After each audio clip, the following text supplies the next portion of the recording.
আসসালামু আলাইকুম, সবাই কি অবস্থা? আশা করি সবাই ভালো আছেন। তো আমার নিউ ব্লগে সবাইকে ওয়েলকাম।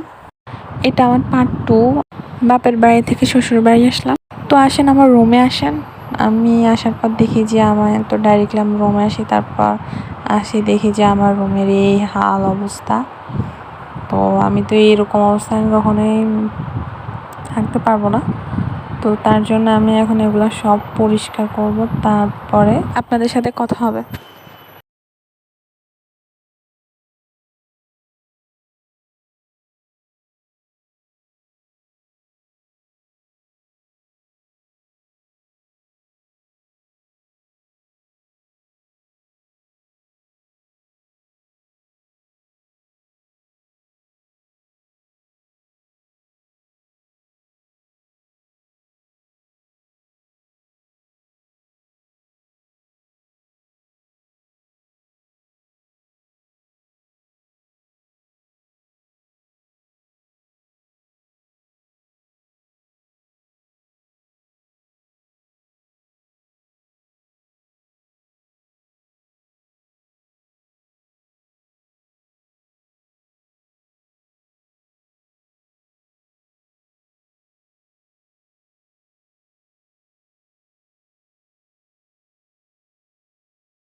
তো তারপরে আমি পর্দাগুলা রাখি যাই, কারণ পর্দাগুলো যদি আমি এভাবে রাখি যেতাম তাহলে দেখেন এমনি রুমের কি অবস্থা, তাহলে পর্দাগুলোর অবস্থা অনেক খারাপ হয়ে যেত।